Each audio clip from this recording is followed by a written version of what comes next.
Vamos começar com uma revisão dos 16 primeiros versos, só para pegar o fio da meada. Da rebelia adâmica e o fruto da árvore interdita, imortal prova que ao mundo trouxe morte e toda a dor, com perda do Éden, até que homem maior nos restaure e o lugar feliz nos ganhe, canta, celestial musa, que no cume do Horebe ou do Sinai, lá inspiraste o pastor que ensinou a casta eleita. De como no princípio céus e terra se ergueram do caos, ou se o monte Sião mais te encanta, e de Siloé o veio que corria pelo oráculo de Deus, teu favor invoco a canção ousada, que em não mediano voo quer levantar-se, aos cimos de além Helicon, buscando coisas em prosa ou rima não tentadas. Campo Novo agora, né? E máxime tu, ó Espírito, que escolhes nos templos o coração reto e puro. Instruí-me, pois conheces, no princípio presente eras, de hartas asas livres, qual pomba no abismo vasto ideavas, emprenhando-o.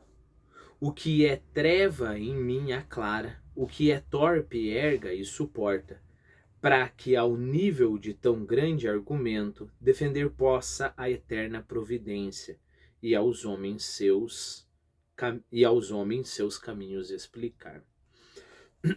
Bom, e tu não, e máxime tu, ó Espírito, que escolhes. Máxime aqui principalmente, né? Canta-me, ó musa, mas muito mais para respeitar a tradição. A musa aqui está sendo um símbolo do Espírito Santo, né? E máxime e principalmente, especialmente tu, ó Espírito, que escolhe. Na nossa tradução está o seguinte: que escolhe nos templos o coração reto e puro. Nós temos que entender nos templos aqui, dentre os templos, ok? Em inglês fica muito mais claro, tá? O seguinte: that dost prefer before all temples the upright heart and pure. Em outras palavras, que prefere antes, né? Em detrimento de todos os templos, o coração reto e puro, né? Claro, a ideia aqui é que o corpo do homem é o templo do Espírito Santo, né? É no corpo do homem, é na nossa alma, que o Espírito Santo habita. Então o Espírito Santo prefere, né, acima ou antes de qualquer outro templo, por mais que seja a mais bonita a catedral, ele prefere o coração do homem. Instruí-me, pois conheces. No princípio presente eras, ou seja, tu, ó Espírito Santo, estava lá desde o princípio. Por causa disso, tu conheces, né? De hartas asas livres, qual pomba no abismo, vasto ideavas. Arta é uma palavra um pouco diferente, né? Arta, na verdade, significa robusto, forte, né? No inglês está a palavra mighty. Mighty é poderosas, né? Presentes eras de poderosas asas livres, né? Livres aqui é no sentido de estendidas, tá bom? Então, você ou tu eras lá desde o princípio com as suas poderosas asas estendidas. Qual pomba no abismo vasto ideavas? Essa é uma outra palavra que o tradutor teve que usar uma palavra meio estranha para dar certo na métrica, né?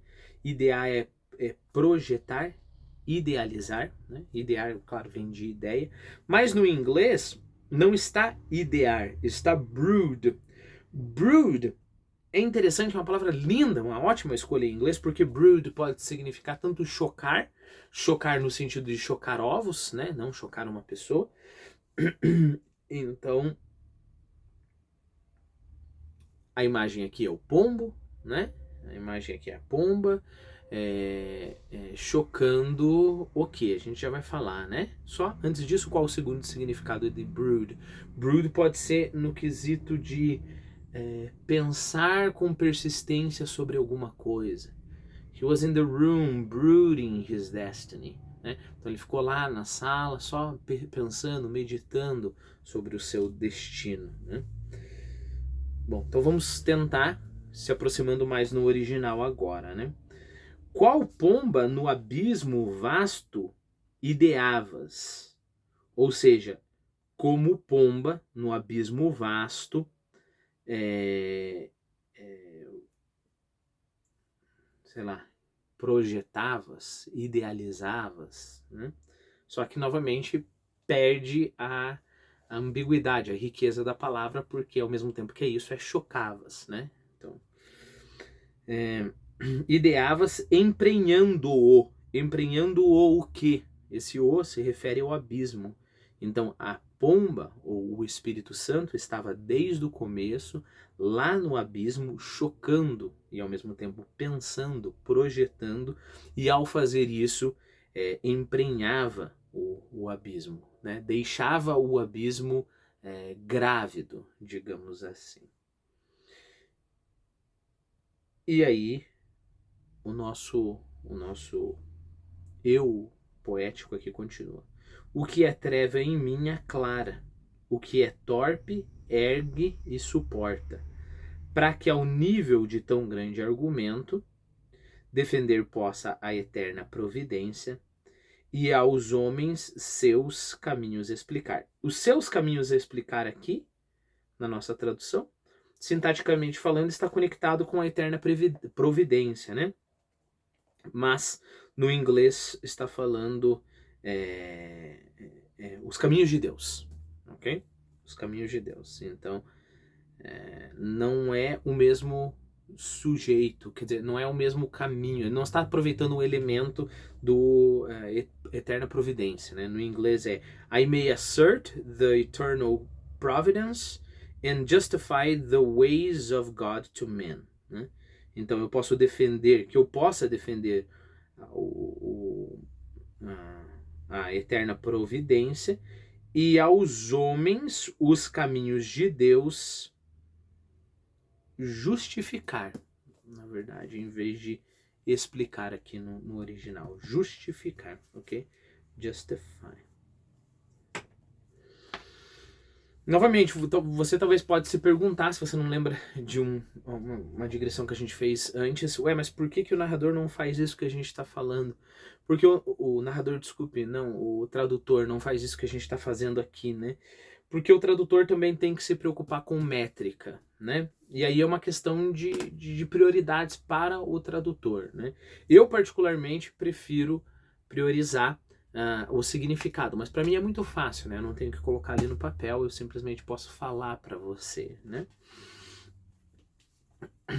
Então vamos ler mais uma vez essa parte. E massime tu, ó Espírito que escolhe antes dos templos o coração reto e puro. Instrui-me, pois conheces. No princípio, presente eras, ou tu estavas no princípio. De asas hartas, livres, qual pomba no abismo vasto, chocava, projetava, idealizava, emprenhando-o. O que é treva em mim é clara, o que é torpe ergue e suporta, para que ao nível de tão grande argumento defender possa a eterna providência e aos homens justificar os caminhos de Deus.